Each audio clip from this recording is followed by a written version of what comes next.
wave of Black MAGA is that look, they don't. It's actually sad and disappointing, right? Because they don't care about Black people. They just care about feeling slightly better about themselves for the poor decisions that they make. So yeah, all they do care about is doing things like, showing up to the White House for a quote unquote Black History Month event right after the White House, assaults Black history. We shouldn't expect them to ever speak out against things, the White House ending this DEI lawsuit, but they're calling it a DEI lawsuit when in reality it's actually the federal government cleaning up a state and local government mess. This is not helpful. This is not useful. And this is not a good faith conversation. This is my part two of looking at Black conservatives and try to understand why they're viewed the way that they are, and just really have a conversation that is nuanced, where we call balls and strikes, where we are actually trying to move things forward and find some points where we both agree. But you can't do that unless you enter the conversation with a level of curiosity and the understanding that we all have a view. Our worldview is shaped by our past, our passion, and our purpose. And understanding why someone believes what they believe is as important as understanding what they believe. A Black woman's womb is the most dangerous place for a Black child to be. So, if a Black American, specifically a Black woman, my conversation would be, give our Black babies a chance. Look at the Republican Party in terms of President Donald J. Trump. This is what I would say. Don't look at the container, look at the content, right? Don't look at the man, look at the mission, right? Don't look at his past. Look at what your agenda is for your community in the future. Conservatives are leading the charge. I totally disagree with that. You do have to look at the man. You can't just look at the mission. And that's on both sides. That's why there will be things that will happen under a Democratic administration that I will endorse, support, love, speak out about. But then there'll also be things that happen that I don't. You have to look at the person. And this is what I mean by calling balls and strikes. You have to be willing to call out a person that you like when they do something that does not align with what you think is right. You have to be big enough to say something positive about someone you don't like when they say or do something that does align with what you believe. And remember, no one's 100%. Even a broken clock is right at least twice a day. But if you just dig in and you just have one view based on the fact you don't like this person or you do like this person, you're not going to be able to be consistent. And that's where people will have an issue. So you have to call out Trump for being mean-spirited. You have to call him out for saying things that just aren't helpful, for lying. But you also then have to give him credit when he has a week like he had most recently, where a lot of good things happened. You have to be able to do that. And if you're not willing to do that, then we're never going to be able to find a place where politicians are held accountable for their actions and not just supported for being a member of the same team as you. Charge to remove protections for voting rights, protections for maternal mortality, interventions in California, affirmative action, diversity, equity, and inclusion. These are all issues that pertain directly to the people that I know that you serve in your community. Why should they support the party behind the hindrance, the advancement of the very things that I know you stand for? Sure. Black people that I know, that I represent, that I've had these conversations with, they don't want to be put in a position because they're Black. There's not one Black person I know that will say to me, Lorenzo, I deserve this position because I'm Black. But I want to. You know that's not what DEI is. DEI is about fair hiring practices, opening up opportunity, like creating pathways, like. But you're smart. You're an intelligent man, and those that would say this, I believe they're very intelligent. It costs more money not to hire the person who's the best than to be racist. I totally agree with that. And I read something by Thomas Sowell where he was saying, well, the closest thing we can have to understanding slavery is or was apartheid. So when you look at apartheid, they had specific policies and laws in place to prevent Black people from doing things.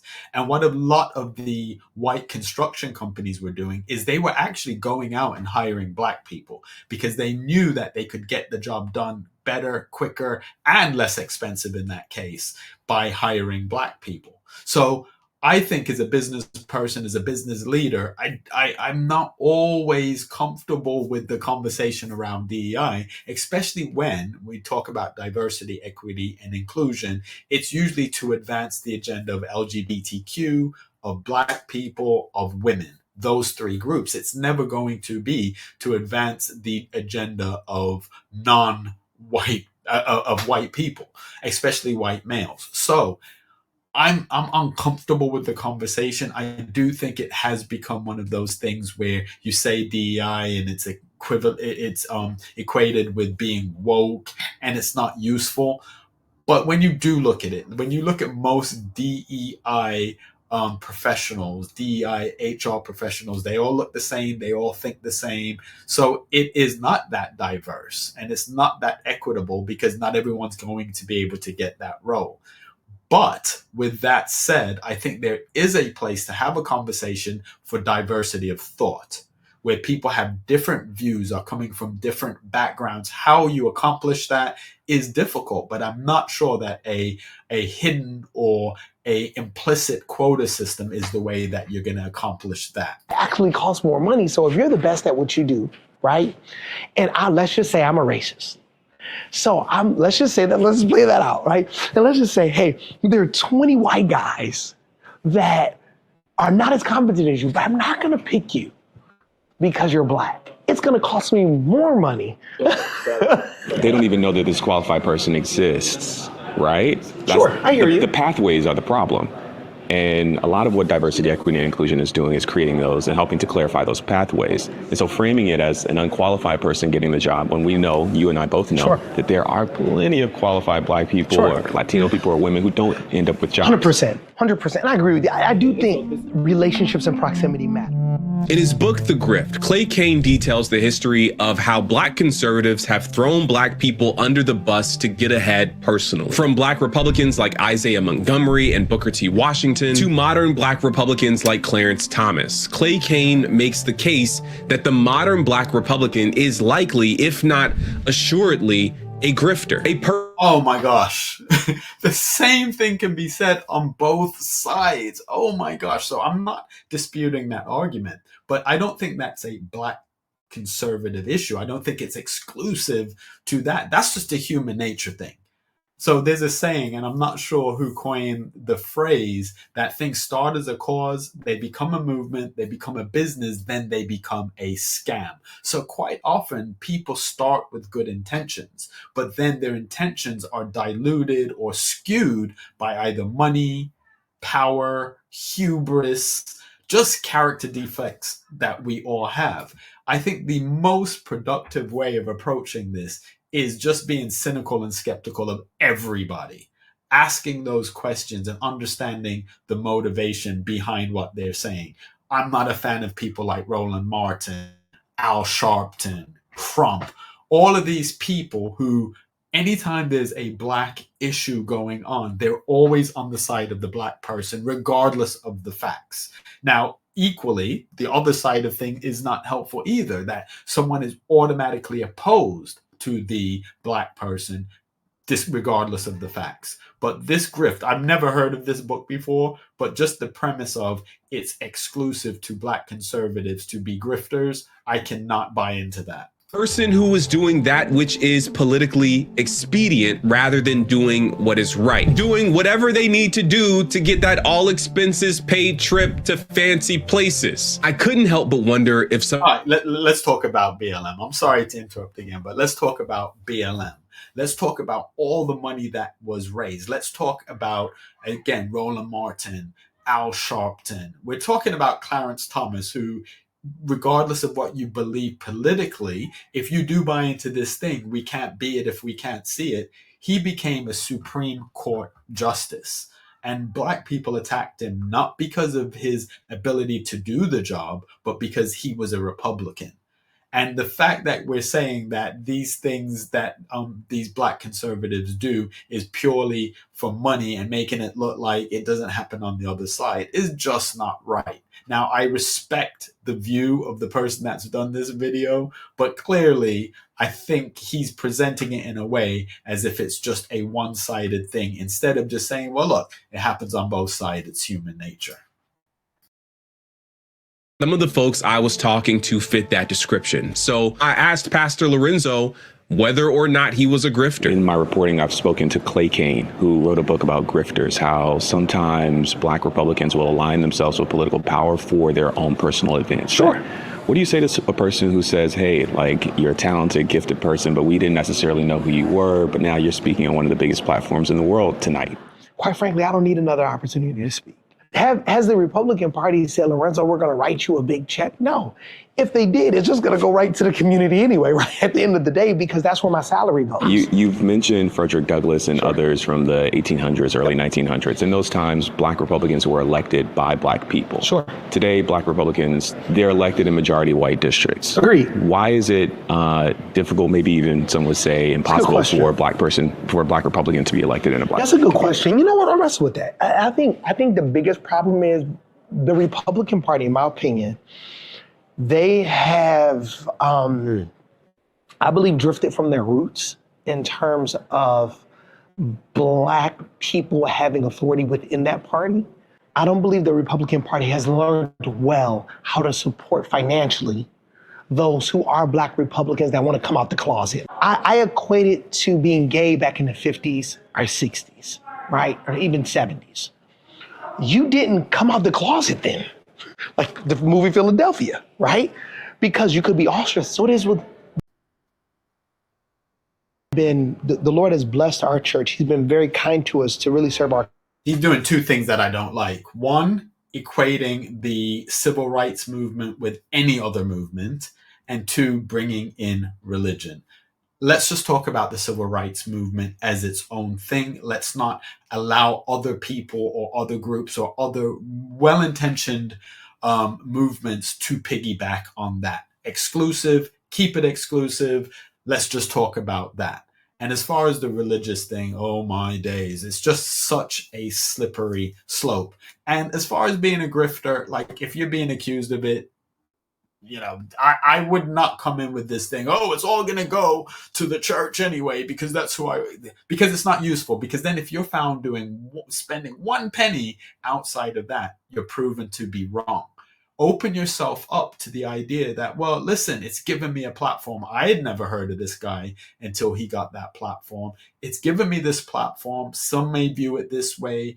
I will do my best not to allow it to become a grift. That's the best answer. That's, to me, an answer that shows humility. It shows the frailty that you have as a human being to succumb to pride, to succumb to greed. These are things that we're all susceptible to. And especially as men, we're susceptible to other things like sex and so I think the best way is to be transparent and never say always or never. Like I'm just saying, always be open to the fact that I could get it wrong, and it's going to keep you in a better position, and it's probably going to protect you against the thing that you're saying could never happen to you.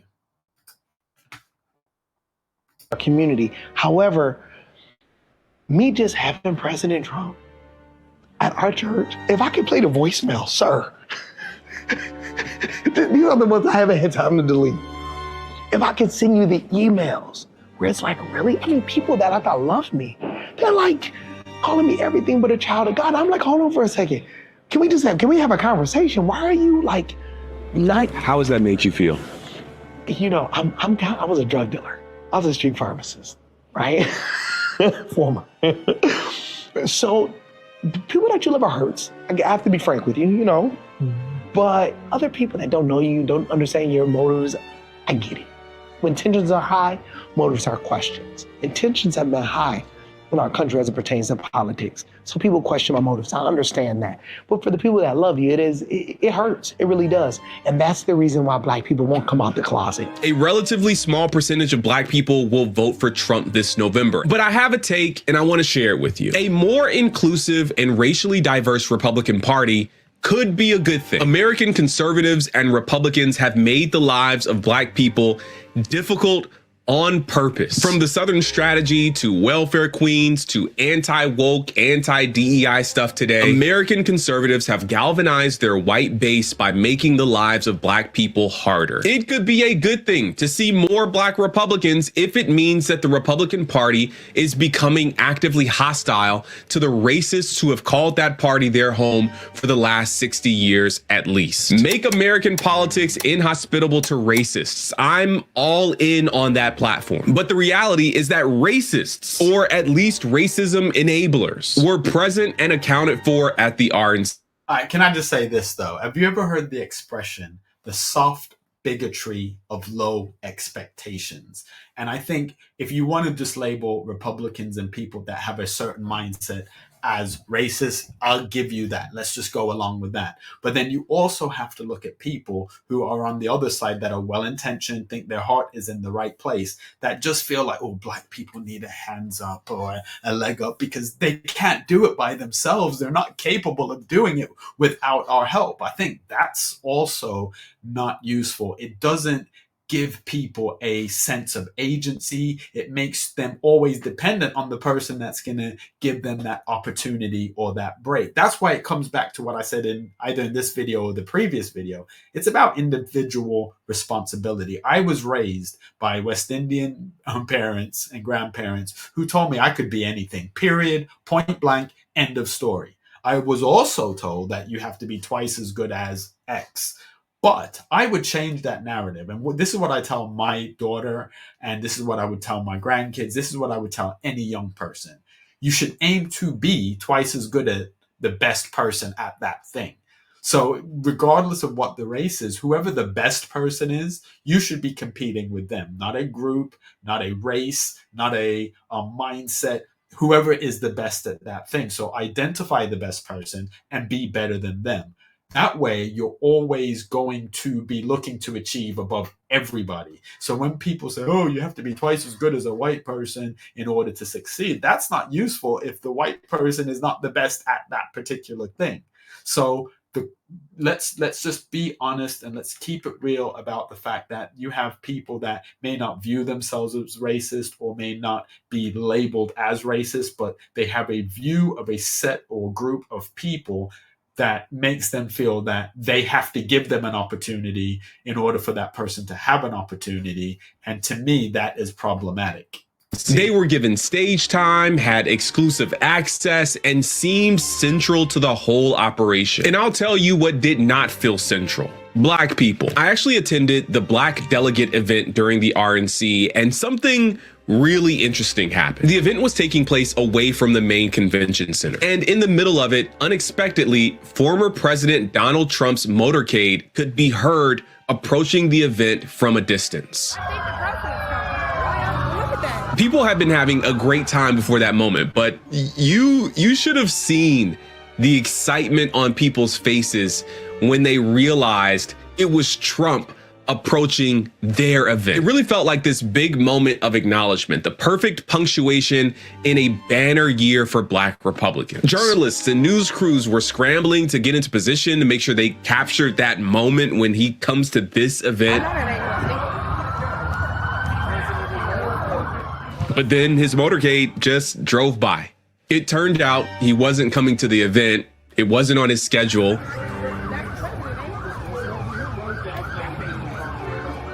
It just happened to be along his route. He waved at us. In case you didn't see it, he waved. The disappointment for this group of Black Republicans was tangible and kind of poetic. And I think that's my big concern with the future of the Republican Party. The RNC had quite a few drive-by acknowledgments that Black people exist, but little to no substantive action plans for how they would show up and be present with and for this community. And if I'm honest with you, well, what I would say to that is if America thrives, the Black community thrives. And I know that's probably going to be one of those conversations that I get called names for, but there is not a policy that you could put in place that would specifically only impact one group of people. Studies have been done where you look at a community where you have black people from different backgrounds. So you have African blacks, Caribbean blacks, American blacks. And there's not a policy of being able to just differentiate against one of those groups. And yet you find that within that group of African, Caribbean, and American black, the outcomes are still different. You have the African blacks outperforming, especially first generation or second generation from the continent. You have them outperforming the Black Americans. Why is that? There's a lot to be said about culture. There's a lot to be said about the family structure, the family unit. As I always talk about the rap music. Now, you know I love my rap music, but I think culturally there's a lot of negative things behind it. So I really appreciate this video. I really appreciate the viewpoint. I think we should always be very open and transparent about our leaning. So I lean conservatively. You'll probably pick that up in what I say, but I'm not afraid to call out balls, strikes, see where something is right, see where something is wrong, and be open to being wrong myself and taking your comments and being able to reflect on those comments and say, well, ooh, that person has a point there. I think that's on purpose. The only way the Republican Party becomes this ideologically conservative but racially inclusive big tent party is if there is a fundamental rejection of the people and policy and practice they currently hold as sacred, near and dear to their political vision. As long as the GOP makes racial justice a political issue worth fighting against, a majority of Black people will never vote for the party. As long as teaching Black history is woke, as long as race-conscious solutions to race-conscious problems are demonized, as long as they commit to denying racism's impact on society, Black people, by and large, are not. I think he's absolutely right there. I think we all need to acknowledge the impact. But I think on the other side, some people make it all about that. Some people make it all about the fact that I didn't get that job because I was Black, or I didn't get that job because I was a woman. I've done a lot of youth work. I've done a lot of setting up programs to bring young people in to the corporate and banking environment. And I will tell you anecdotally, this has been my experience. You will have young Black people who come in either feeling like they're not going to get it because they're Black, or feeling like they should get it because they're Black. Instead of just coming in there and saying, I'm going to be on time, I'm going to dress appropriately, I'm going to speak with a level of articulation that makes it look like I need to be in this place, I'm going to ask questions, I'm going to be prepared. That was not my experience. Quite often, the people that came in the least prepared were the young Black people. That's my experience. And I've worked in different types of environments with different ethnic mixes, and that's been my consistent experience. This is why I think we need to have a conversation that says that these things did exist. We need to learn about it, but it does not prevent you from being successful right now. If you're met with an obstacle, don't let your default be, this obstacle is because I'm Black, white, blue, green, short, tall, or bald-headed. Let's go back and say, was I prepared? What could I do to be prepared better next time? How can I educate myself? How can I surround myself with the right people, positive role models that are going to make it that, as the person said earlier, they'd be losing money by not hiring me or having me as a part of this project or whatever that is. I think the fact that we vote disproportionately Democrat is problematic, because that means the Democrats don't have to work for the vote. They know that they pretty much get it. And I think on the flip side, Republicans just kind of, up until Trump, kind of gave up on it. Because I do think people forget that the KKK came out of the Democratic Party. The parties have shifted over time, and they'll continue to shift. I think we need to look at each issue, look at our family, and we should not alienate or attack people that don't think the way that we think. We should have conversations to understand why they think what they think. Going to vote for them. But these guys may, and that might be good enough for them.